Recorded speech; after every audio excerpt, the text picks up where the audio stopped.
사도신경하심으로 신앙 고백하겠습니다. 전능하사 천지를 만드신 하나님 아버지를 내가 믿사오며 그 외아들 우리 주 예수 그리스도를 믿사오니 이는 성령으로 잉태하사 동정녀 마리아에게 나시고 본디오 빌라도에게 고난을 받으사 십자가에 못 박혀 죽으시고 장사한 지 사흘 만에 죽은 자 가운데서 다시 살아나시며 하늘에 오르사 전능하신 하나님 우편에 앉아 계시다가 저리로서 산자와 죽은 자를 심판하러 오시리라. 성령을 믿사오며 거룩한 공회와 성도가 서로 교통하는 것과 죄를 사하여 주시는 것과 몸이 다시 사는 것과 영원히 사는 것을 믿사옵나이다. 아멘.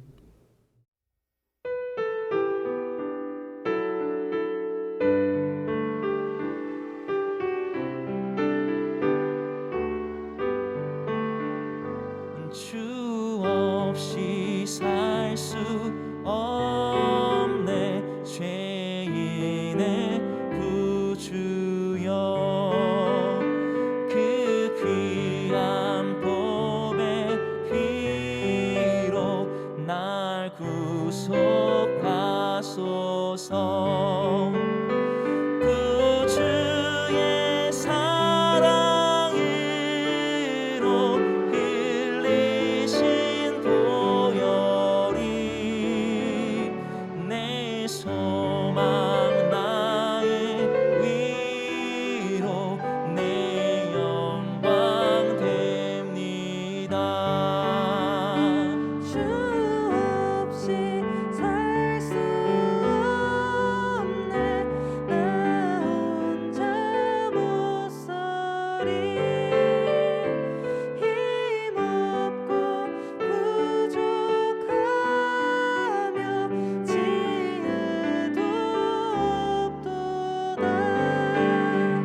내 주는 나의 생명 또 나의 미라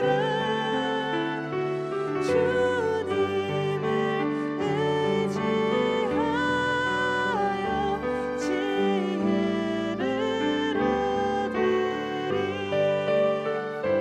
주 없이 살 수 없네 내 주는 아신다. 내 영의 깊은 간구 마음의 소원은 주밖에 나의 마음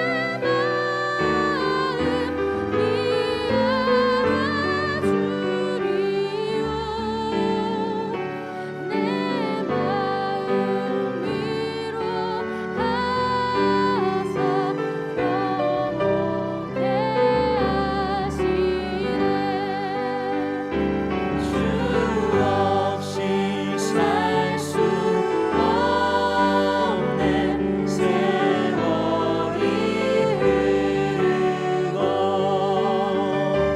이 깊은 고독 속에 내 생명 끝나도 사나운 풍랑일 때 날 지켜주시니 내 곁에 계신 주님 늘 힘이 됩니다.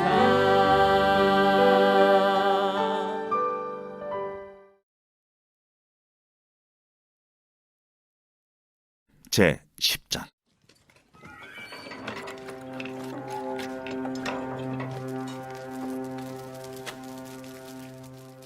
아론의 아들 나답과 아비후가 각기 향로를 가져다가 여호와께서 명령하시지 아니하신 다른 불을 담아 여호와 앞에 분향하였더니 불이 여호와 앞에서 나와 그들을 삼킴에 그들이 여호와 앞에서 죽은지라. 모세가 아론에게 이르되 이는 여호와의 말씀이라. 이르시기를 나는 나를 가까이 하는 자 중에서 내 거룩함을 나타내겠고 온 백성 앞에서 내 영광을 나타내리라 하셨느니라. 아론이 잠잠하니 모세가 아론의 삼촌 우시엘의 아들 미사엘과 엘사반을 불러 그들에게 이르되 나와 너희 형제들을 성소 앞에서 진영 밖으로 메고 나가라.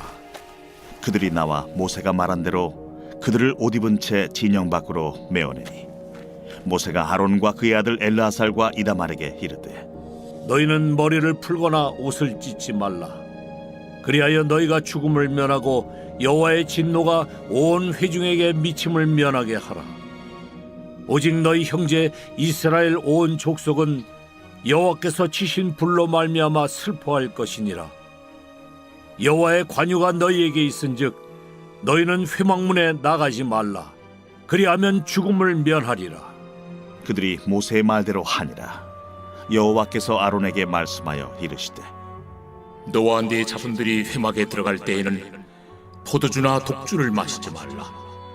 그리하여 너희 죽음을 면하라. 이는 너희 대대로 지킬 영영한 규례다. 그리하여야 너희가 거룩하고 속된 것을 분별하며 부정하고 정한 것을 분별하고 또 나 여호와가 모세를 통하여 모든 규례를 이스라엘 자손에게 가르치리라. 모세가 아론과 그의 남은 아들 엘르아살에게와 이다말에게 이르되 여호와께 드린 화제물 중 소재에 남은 것은 지극히 거룩하니 너희는 그것을 취하여 누룩을 넣지 말고 제단 곁에서 먹되 이는 여호와의 화제물 중 내 소득과 내 아들들의 소득인즉 너희는 그것을 거룩한 곳에서 먹으라. 내가 명령을 받았느니라. 흔든 가슴과 들어올린 뒷다리는 너와 네 자녀가 너와 함께 정결한 곳에서 먹을지니 이는 이스라엘 자손의 화목제물 중에서 내 소득과 내 아들들의 소득으로 주신 것임이니라. 그 들어올린 뒷다리와 흔든 가슴을 화제물의 기름과 함께 가져다가 여호와 앞에 흔들어 요제를 삼을지니 이는 여호와의 명령대로 너와 네 자손의 영원한 소득이니라. 모세가 속죄제 드린 염소를 찾은즉 이미 불살랐는지라. 그가 아론의 남은 아들 엘르아살과 이다말에게 노하여 이르되 이 속죄 제물은 지극히 거룩하거늘 너희가 어찌하여 거룩한 곳에서 먹지 아니하였느냐. 이는 너희로 회중의 죄를 담당하여 그들을 위하여 여호와 앞에 속죄하게 하려고 너희에게 주신 것이니라. 그 피는 성소에 들여오지 아니하는 것이었으니 그 제물은 너희가 내가 명령한 대로 거룩한 곳에서 먹었어야 했을 것이니라. 아론이 모세에게 이르되 오늘 그들이 그 속죄제와 번제를 여호와께 드렸어도 이런 일이 내게 임하였거늘 오늘 내가 속죄 제물을 먹었더라면 여호와께서 어찌 좋게 여기셨으리요. 모세가 그 말을 듣고 좋게 여겼더라.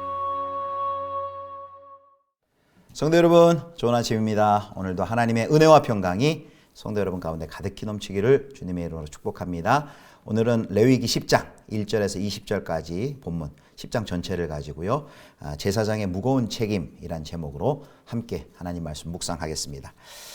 어제 본문은 참 기쁨이 넘쳤죠. 첫 번째 성막에서 제사를 드리고 또 하나님의 현현 임재를 경험하고 백성들은 기쁨에 겨워 소리치고 하나님을 경외했던 그 모습을 살펴봤습니다. 오늘 본문에서는요, 이제 안타까운 비극적인 사건이 일어납니다. 분위기가 급반전되는데요. 제사장이었던 나답과 아비후가 성막에서 분향하던 중 하나님의 심판의 결과로 사망하는 그런 불행한 사건이 오늘 본문에 다루어지고 있습니다. 자, 먼저 보겠습니다. 최초의 제사장들이 세워졌고요. 첫 제사가 하나님께 명하신 대로 어제 9장에서 드려졌습니다. 하나님의 영광이 나타냈고 또 하나님의 불이 임했는데요. 자, 9장에서 나타난 하나님의 영광의 임재에 불과 달리 10장에서는 하나님의 심판의 불이 나타납니다. 자, 10장 1절과 2절 말씀 보겠습니다. 아론의 아들 나답과 아비후가 각기 향로를 가져다가 여호와께서 명령하시지 아니하신 다른 불을 담아 여호와 앞에 분향하더니 불이 여호와 앞에서 나와 그들을 삼킴에 그들이 여호와 앞에서 죽은지라. 아멘. 제단에 제물을 태웠던 불이 최초의 그 제사장 2명 아론의 자녀들이죠. 나답과 아비후를 삼켜버립니다. 그 이유를 오늘 방금 읽은 10장 1절 말씀에서는 이렇게 말합니다. 각기 향로를 가져다가 다른 불을 담아 여호와 앞에 분향하였다라고 말합니다. 제사장은요, 제단의 향로에서 불씨를 담아 내송소로 들어가 향단에 향을 피워야만 했습니다. 이 향로가 그 향로가 아닌 다른 기구를 사용하는 것은 하나님이 내리신 규정에 대한 위반이죠. 나답과 아비후는 각자 자기 자신의 향로를 가지고 갔고 더군다나 다른 불을 담아서 옮겨 내송소의 향단에 향을 피웁니다. 규칙을 무시한 채 자의적인 방법으로 자기 생각대로 그 제의를 수행했던 것이죠. 이 불순종의 대가는 매우 치명적이고 매우 심각했습니다. 제사장 신분과 그 자리의 중대함을 망각한 채 제의를 드린 예외를 드린 결과 그 결과는 하나님의 심판이었습니다. 그래서 이 일이 얼마나 이스라엘 백성들에게 충격적이었던지 계속해서 성경에 후에도 언급이 됩니다. 이제 뒤에 레위기 15장에도 언급이 되고요. 민수기 3장 26절에 이 나답과 아비후의 이 사건이 언급되고 그리고 이제 이스라엘 역사 가운데 그 후에 이제 대개 이제 포로기 이후에 기록이 되었다고 여겨지는 역대기에도 보면 이 사건이 기억이 되고 있습니다. 역대상 24절에 보면 이 사건이 나오는데요. 그만큼 이스라엘 백성들에게 이 사건은 매우 큰 상처와 충격을 주었던 사건이었습니다.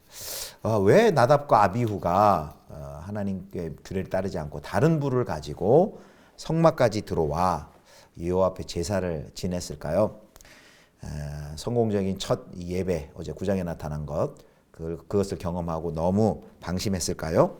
아니면 제사장의 특권에 좀 취해 있었을까요? 명확한 설명은 나오지 않지만 그러나 오늘 10장 이제 뒤쪽 8절에서 11절을 보면은 그 문맥에서 우리는 유추해 볼 수 있습니다. 8절에서 11절을 보면 거기 금주 명령이 나옵니다. 자, 10장 9절 한번 보겠습니다.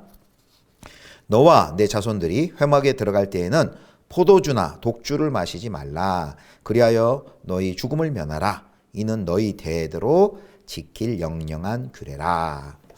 그래서 이 금주 명령이 언급되는 걸 보고 이제 학자들 중에는 이 나답과 아비후가 이 술 때문에 분별력이 흐려졌고 여호와께 드릴 불과 다른 불을 구별하지 못하지 않았을까 하는 그런 해석을 합니다. 술에 취해 신중하지 못하고 규칙을 준수하지 않고 자의적인 방법으로 제의를 수행하려 했던 것이죠. 10장 9절에 이 금주에 관한 제사장을 향한 이 금주의 명령, 회막에 들어갈 때는 포도주나 독주를 마시지 말아라. 그래서 너희 죽음을 면하라. 라는 이 명령을 통해 거룩함을 지키고 직분을 온전히 감당하기 위해서는 바로 맑은 정신과 또 절제와 바른 분별력이 필요함을, 그게 바로 제사장의 필요함을 우리에게 보여주는 것이죠. 자, 나답과 아비후의 죽음에 대한 하나님의 결론은 3절에 잘 나와 있습니다. 3절입니다. 모세가 아론에게 이르되 이는 여호와의 말씀이라. 이르시기를 나는 나를 가까이 하는 자 중에서 내 거룩함을 나타내겠고 온 백성 앞에서 내 영광을 나타내리라 하셨느니라. 아론이 잠잠하니. 자, 10장 3절 말씀인데요. 이는 10장 3절에 있는 이 말씀은요. 축복이면서 동시에 그 하나님의 영광과 거룩하심을 드러내지 않으면 혹독한 징계를 받을 것이다 라는 그런 또 무서운 또 책임이 동반되어 있습니다. 자, 나답과 아비후의 이 죽음으로 말미암아 이스라엘 공동체는요, 이 성막 예배의 중요성을 아주 실감하였을 것입니다. 또한 그 제사장의 역할이 얼마나 중요한지를 그들은 생생하게 이스라엘 백성들은 경험을 했습니다. 하나님께서는 불순종한 나답과 아비후에게 진노의 불을 보내심으로 하나님의 거룩함과 위엄을 나타내셨습니다. 그들이 하나님의 거룩함을 나타내지 못하자 하나님이 직접 나타나셔서 하나님의 거룩함과 위엄을 드러내셨습니다. 하나님의 거룩하심을 경솔히 여기고 또 하나님께 마땅히 드려야 할 경외함과 순종함으로 나오지 않는다면 하나님께서 이렇게 직접 하나님의 거룩함과 위엄을 나타내시겠다는 말씀입니다. 사랑하는 성도 여러분, 하나님이 일러주신 방도 또 일러주신 정도가 있는데 혹 우리가 그것을 무시하고 우리의 경험과 상식을 내세우며 혹 다른 길로 우리는 가려고 하지 않습니까? 하나님을 경외함으로 고집스럽게 하나님의 명령을 순종함으로 하나님께 나아가시기를 축복합니다. 그것이 바로 하나님의 거룩함과 위엄을 나타내는 길인 줄 여러분 꼭 기억하시기를 축복합니다. 자, 이제 3절부터 7절까지는요. 나답과 아비후가 죽은 후에 그 죽음의 이제 뒤 처리를 하고 있는 것을 볼 수 있습니다. 성소 안에서 죽은 아론의 두 아들의 시신을 이제 누가 수습하냐 하면요. 바로 레위인이었던 아론의 사촌 미사엘과 엘사반이 아론의 명령을 받고 이제 성소에 들어가 그들의 시신을 수습을 합니다. 아론에게 4명의 아들들이 있었잖아요. 나답과 아비후도 있지만 엘라살과 이다말이 있는데 그럼 친족인 바로 형제인 엘라살과 이다말이 형제의 시신을 치우면 되지 않을까? 수습을 하면 되지 않을까라고 생각을 할 수 있는데요. 그렇게 할 수가 없었습니다. 여기 이제 10장 6절을 한번 봅니다. 10장 6절입니다. 모세가 아론과 그의 아들 엘라살과 이다말에게 이르되 너희는 머리를 풀거나 옷을 찢지 말라. 그리하여 너희가 죽음을 면하고 여호와의 진노가 온 회중에게 미침을 면하게 하라. 오직 너희 형제 이스라엘 온 족속은 여호와께서 치신 불로 말미암아 슬퍼할 것이니라. 아멘. 제사장은요 성막 안에서 형제라도 시신을 만질 수가 없었습니다. 거룩한 성막에서는 직계 형제라도 시신을 만질 수가 없었습니다. 그리고 또 방금 읽은 10장 6절에 보면 이 모세는 뭐라고 얘기하냐면 그 엘라살과 이드말이 그 형제의 죽음에 대해서 슬픔을 표해서도 안 되었습니다. 죽은 형제의 시신에도 접근할 수 없었고 옷을 찢고 머리를 풀어헤치고 애곡할 수도 없었습니다. 그 슬픔은 백성들은 그것을 슬퍼할 수 있었지만 제사장들에게는 그게 허락되지 않았습니다. 그리고 10장 7절에 보면요. 이제 이 제사장들은 성막 밖으로 나갈 수도 없었어요. 왜냐하면은 아직 첫 번째 제사가 끝나지 않았기 때문입니다. 여러분 이러한 그 조치를 보면서 아무리 그래도 나답과 아비후가 잘못해도 이 형제가 또 자녀가 죽었는데 너무한 것 아닌가라는 생각이 혹시 드십니까? 바로 이런 명령이 우리에게 보여주는 것이 있습니다. 이 제사장의 이 직분이 얼마나 엄중하고 중요한지를 우리에게 보여줍니다. 심지어 가족이 죽었어도 아론과 형제들은 흔들림 없이 그 거룩함을 유지해야 했고 사적인 감정, 사적인 감상으로 하나님의 심판을 왜곡해서는 안 되었습니다. 이 제사장이 받은 그 영광과 특권이 얼마나 크지만 또 그에 비례해서 그 책임도 얼마나 큰지를 우리에게 잘 보여주고 있는 대목입니다. 그래서 오늘 우리는 이 말씀을 통해 이 직분을 맡은 자는 더 하나님께 더욱더 철저한 순종으로 하나님의 영광을 구해야 함을 우리가 깨달을 수 있습니다. 우리의 개인적인 어떤 요동치는 감정에 휩쓸리지 않고 절제와 올바른 분별력으로 주의 뜻을 늘 추구해야 하는 것이 바로 제사장의 역할입니다. 더불어 신약의 왕 같은 제사장인 우리 성도들에게도 이런 엄중한 책임이 우리에게 있는 것이죠. 그래서 우리는 매 순간 영적인 긴장감을 늦춰서는 안 됩니다. 하나님의 영광보다 더 우선되는 가치는 없는 것이죠. 이것이 바로 영적인 제사장들의 숙명입니다. 말씀을 맺도록 하겠습니다. 오늘 이 말씀을 통해 우리는 거룩에 대해서 생각을 해보게 됩니다. 이 거룩은 하나님을 향해 드리는 예배의 아주 핵심 요소입니다. 그런데 하나님께 예배드릴 때 예배자들에 의해서 이 거룩함이 종종 잊혀집니다. 익숙하다고 자주 그 형식을 예배를 드린다고 우리가 그 하나님을 향한 그 하나님의 거룩함을 혹 잊고 있지는 않습니까? 그래서 하나님을 의도하지 않게 또 의도하여서 하나님을 업신여기거나 만홀히 여기는 그런 예배의 태도, 주의를 기울이지 않는 예배의 태도가 우리 가운데는 혹 없습니까? 그러므로 우리에게 회복되어야 될 것은 그 하나님을 경외하는 하나님을 향한 경외하는 마음이 우리에게 회복이 되어야 됩니다. 하나님을 향해 나아갈 때 그 하나님을 향한 경외하는 마음이 우리에게 회복이 되어야 됩니다. 하나님이 우리를 용납하시는 그 구원의 큰 은혜, 한량없는 은혜, 그 은혜는 너무나 크고 높고 깊지만 그것에 걸맞게 우리의 하나님을 향한 경외하는 마음, 또 하나님을 향한 태도와 순종이 필요합니다. 그래서 바로 우리의 예배 가운데 이렇게 하나님을 뜨겁게 경험하는 예배 가운데는 바로 이 마음이 있어야 됩니다. 하나님을 경외하는 그 마음, 그리고 준비된 마음, 또 순종, 하나님을 향한 경외하는 태도와 순종이 우리 가운데 필요합니다. 바로 그렇게 할 때 하나님의 거룩과 하나님의 위엄과 하나님의 영광이 우리가 드린 그 예배의식과 또 그렇게 드리는 삶 가운데 우리의 삶의 예배 가운데 하나님의 영광과 거룩과 임재가 구현될 것입니다. 부디 이런 하나님을 경외함으로 하나님께 나아가는 예배자 되실 수 있기를 주님의 이름으로 축복합니다. 기도하겠습니다. 하나님 아버지, 우리의 마음을 다해 또 순종을 담은 예배를 드리는 저희가 되게 하여 주옵소서. 주님께서 맡기신 왕같은 제사장의 거룩한 책임을 바르게 감당하도록 우리에게도 절제와 분별력을 허락하여 주옵소서. 우리 구주 예수 그리스도의 이름으로 기도드립니다. 아멘. 주님 가르쳐 주신 기도합니다. 하늘에 계신 우리 아버지여, 이름이 거룩히 여김을 받으시오며 나라의 임하옵시며 뜻이 하늘에서 이룬 것 같이 땅에서도 이루어지이다. 오늘날 우리에게 일용할 양식을 주옵시고 우리가 우리에게 죄 지은 자를 사하여 준 것 같이 우리 죄를 사하여 주옵시고 우리를 시험에 들게 하지 마옵시고 다만 악에서 구하옵소서.